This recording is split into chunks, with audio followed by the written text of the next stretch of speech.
Benjamin Fulford, le 23 février 2015, la CIA mise en quarantaine par le Pentagone pour mettre fin à la terreur nucléaire, mais des poches de résistance de la cabale subsistent toujours.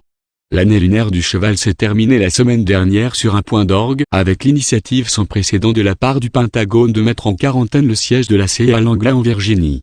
Le but du raid sur la CIA était, entre autres, de localiser les 3 têtes nucléaires volées que les sionazis ont menacé de faire détonner en Ukraine, selon des sources du Pentagone.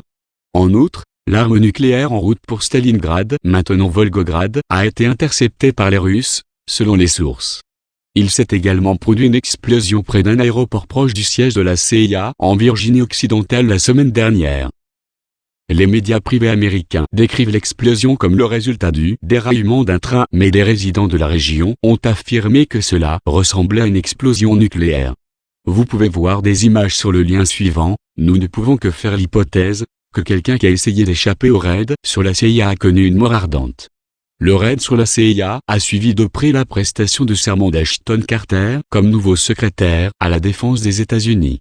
Il n'a échappé à personne que Carter a prêté serment en présence du vice-président Joe Biden et non de Barack Obama. Le raid du Pentagone sur la CIA était une condition au maintien à flot du gouvernement de Washington DC après l'échéance de paiement du budget du 17 février, selon des sources chinoises et européennes.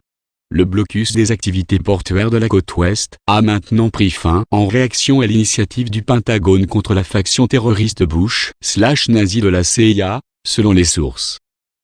Les sources chinoises et européennes nous informent également que 200 nations ont maintenant donné leur accord au nouveau système financier et à la paix mondiale.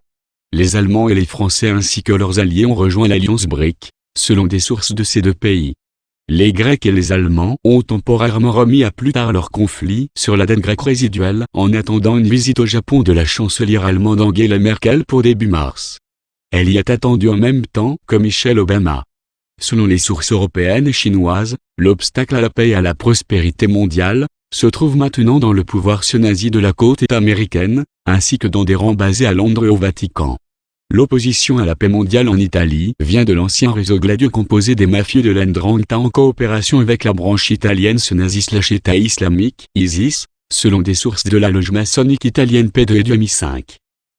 Au Royaume-Uni, c'est Evelyn de Rothschild et ses serviteurs comme Jeremy Wood, David Cameron et Tony Blair qui posent problème, selon le MI5. Il y a des initiatives qui sont prises contre cette faction au sein du Royaume-Uni.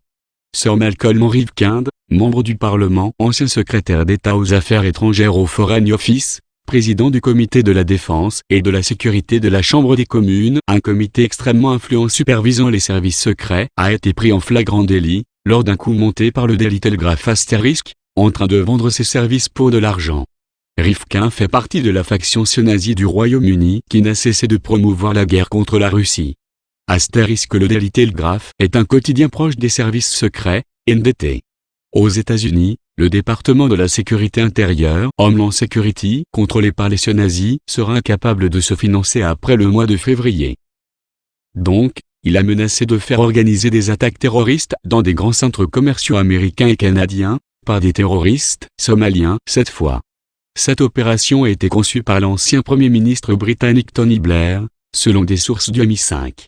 Des indices récents indiquent que Blair, qui réside maintenant à Belgrade, en Serbie, serait derrière une attaque sur Londres en utilisant les suspects habituels, et que le grand maître des Illuminati gnostiques, Alexander Romanov, sera ciblé ou au moins impliqué. Alexander Romanov est venu me rendre visite à la maison la semaine dernière, abattu et meurtri. Il dit qu'il a passé la nuit à échapper à 20 policiers ou plus qui ont essayé de l'arrêter pour l'enfermer dans un hôpital psychiatrique. Il est maintenant en sécurité mais son ordinateur a été détruit une fois de plus et il va rester en planque pendant un moment. Selon Romanov, le président Vladimir Poutine est le vrai responsable de l'attaque terroriste nucléaire du 11 mars et du tsunami contre le Japon. Cependant il est difficile de trouver un mobile à Poutine et notre propre enquête pointe plutôt vers Tony Blair, les Bush, les Rothschild et d'autres familles de la cabale. Il y a eu également d'autres menaces d'attaques terroristes sur le Japon, même plus importantes que celles du 11 mars. Récemment, des gens ont assisté à mes conférences publiques pour me dire que la couverture occulte du Nouvel An du magazine The Economist indiquait une nouvelle menace contre le Japon. Les interrogateurs, ou devrais-je dire les agents de Rothschild, affirmait que les deux flèches du bas à droite de la photo de couverture avec les nombres 11.5 et 11.3 signifiaient qu'une nouvelle attaque aurait lieu sur le Japon le 11 mai, 5/11e. La couverture est visible sur le lien suivant. Les mêmes agents ont également affirmé qu'une carte du Japon moins le district de Kinki, le Grand Osaka, était montrée au siège des francs-maçons japonais. L'économiste est la propriété de Canbury, des Rothschild, Schroeder *, Agnelli et d'autres familles de la Kabbale. Elles seront tenues pour responsables en cas de nouvelle atrocité. Astérisque à l'origine une famille de marchands bourgeois, les Schroeder, dont l'un des membres a fondé au XXe siècle la banque d'investissement Schroders. Le docteur Michael Van Domer, alias Michael Mering m'a dit que le tsunami et l'attaque terroriste nucléaire du 11 mars contre le Japon, qui ont tué 20 000 innocents, étaient destinés à provoquer l'évacuation des 40 millions d'habitants du Grand Tokyo vers la Corée du Nord où les Rothschild voulaient déménager leur nouveau siège financier asiatique. Cela a raté et nous savons à présent quelle famille se cachait derrière cela et d'autres attaques terroristes atroces. Il ne leur sera pas permis d'attaquer Osaka. La faction nord-coréenne qui a contribué à l'attaque du 11 mars contre le Japon a déjà été purgée. L'influence de la Kabbale au Japon est dorénavant si faible que le pantin de la Kabbale, le rabbin Abraham Cooper du centre corrompu Simon Wiesenthal, a envoyé un agent du Mossad pour me contacter et prier que Cooper ne soit pas envoyé en prison parce qu'il n'avait banni qu'un seul de mes livres. Effectivement, Cooper est coupable de corruption, d'extorsion de fonds et de chantage au minimum et mérite d'aller en prison avec beaucoup de ses complices. Il faut également remarquer qu'une campagne active se déroule actuellement en Chine pour délivrer ce monde des magnats des affaires liées à la Kabbale. Dans les dernières années, 76 des milliardaires chinois ont été victimes de décès non naturels, si l'on en croit le China Daily. Parmi ces 76 victimes, 17 se sont suicidés, 16 ont été assassinés, 8 sont morts dans des accidents, 16 ont été exécutés et 19 sont morts de maladie à l'âge moyen de 48 ans. Il ne reste que 152 milliardaires chinois. Des sources du gouvernement chinois disent que cela fait partie d'une purge des maoïstes. Le président Mao a été l'agent le plus haut placé de la Kabbale de tous les temps en Chine. Tous les Chinois influents liés au sionnazi Bush et à d'autres familles de la faction sionnazi de la Kabbale sont les cibles de cette purge, d'après la source. Pour toutes ces raisons, il est peu probable que les kabbalistes sionazis soient capables d'organiser d'autres attaques terroristes vraiment spectaculaires en Asie.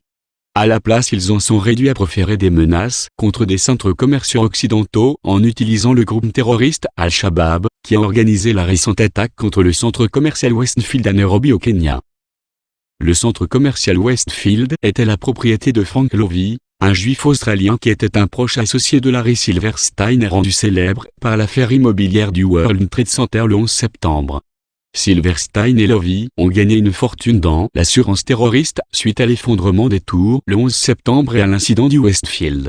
À présent Al-Sham*Bam menace le centre commercial Westfield à Londres sur Oxford Street, qui appartient également à Lovey. L'autre centre visé est le Mall of America à Bloomington dans le Minnesota, NDT, qui est la propriété de la famille juive iranienne Guermesian au Canada. Fois jeu de mots sur Sham égale trompe-l'œil. Inutile de préciser, avec les centres commerciaux qui souffrent de la crise économique et de la concurrence du commerce de détail sur Internet, pour le propriétaire ce serait le bon moment pour une énième escroquerie terroriste à l'assurance.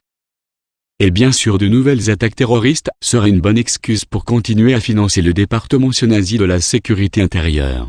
En tout cas, une grande partie de l'Asie est en vacances cette semaine, et les événements vont se ralentir pour l'instant. En mars, la campagne en cours pour briser les chines de la Kabbale va reprendre pour de bon. L'année du mouton sera l'année où il faudra rendre des comptes et rendre justice aux troupeaux. Traduction Patrick Reve. Isabelle.